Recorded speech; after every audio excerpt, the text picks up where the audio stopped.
दोस्तों, आज हम बात करेंगे उत्तर प्रदेश की राजनीति में चल रहे एक बड़े संगठनात्मक बदलाव की।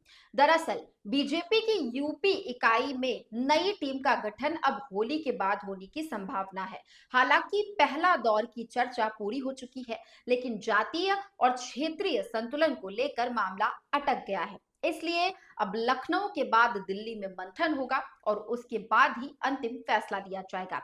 सबसे पहले समझते हैं कि ये नई टीम इतनी अहम क्यों है। क्योंकि 2027 का विधानसभा चुनाव सामने है। ऐसे में सरकार और संगठन दोनों के लिए मजबूत टीम बेहद जरूरी है। प्रदेश अध्यक्ष पंकज चौधरी को जिम्मेदारी संभालते हुए करीब 2 महीने हो चुके हैं। अब उनके सामने सबसे बड़ी चुनौती है एक ऐसी टीम बनाना जो चुनाव जिताने में सक्षम हो। सूत्रों के मुताबिक पंकज चौधरी और संगठन महामंत्री धर्मपाल सिंह के बीच पहले दौर की बातचीत हो चुकी है। इसमें यह तय हुआ है कि बहुत बड़ा बदलाव नहीं किया जाएगा, यानी कई पुराने और अनुभवी पदाधिकारी अपनी जगह पर बने रह सकते हैं। हालांकि उनकी जिम्मेदारियों में बदलाव संभव है। वहीं कुछ चेहरों की विदाई भी हो सकती है, लेकिन उन्हें सरकार या राष्ट्रीय स्तर पर एडजस्ट करने की तैयारी है। अब ऐसे में सवाल उठता है कि अंतिम फैसला कौन करेगा। दरअसल प्रदेश स्तर पर पंकज चौधरी और धर्मपाल सिंह अहम भूमिका निभाएंगे। साथ ही मुख्यमंत्री योगी आदित्यनाथ, डिप्टी सीएम केशव प्रसाद मौर्य और ब्रजेश पाठक की राय भी ली जाएगी। वहीं दिल्ली में राष्ट्रीय अध्यक्ष अमित शाह, बीएल संतोष और आरएसएस नेतृत्व की सहमति जरूरी होगी, यानी फैसला बहुस्तरीय चर्चा के बाद ही होगा। अब बात करते हैं संगठन में होने वाले बदलावों की। प्रदेश अध्यक्ष, महामंत्री और मंत्री पदों में फेरबदल तय माना जा रहा है। इसके अलावा ये संगठनात्मक क्षेत्रों में नए अध्यक्ष जाने हैं। 14 जिलों में नए जिलाध्यक्ष नियुक्त होंगे। साथ ही युवा मोर्चा और महिला मोर्चा के प्रदेश अध्यक्ष भी बदले जाएंगे, यानी संगठन में बड़ा संदेश देने की तैयारी हो रही है। अब सबसे ज्यादा चर्चा किस बात की है? दरअसल सबकी नजर रक्षा मंत्री राजनाथ सिंह की राजनीतिक विरासत पर है।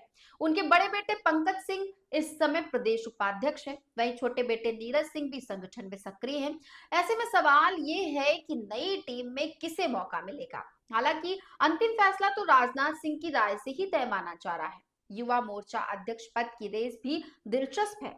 देवरिया के निखिल मणि त्रिपाठी का नाम सबसे आगे बताया जा रहा है। उन्हें ब्रजेश पाठक और पूर्व सांसद हरीश द्विवेदी का समर्थन बताया जा रहा है।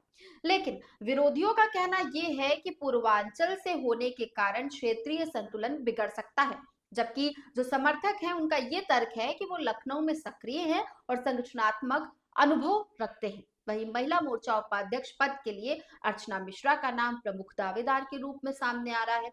उन्हें संगठन और आरएसएस का समर्थन बताया जा रहा है। माना जाता है कि ये पद आगे राज्यसभा तक पहुंच का रास्ता खोल सकता है पहुंचने का, इसलिए इस पद पर भी कड़ी प्रतिस्पर्धा है। अब सबसे बड़ा पेच कहां फंसा है?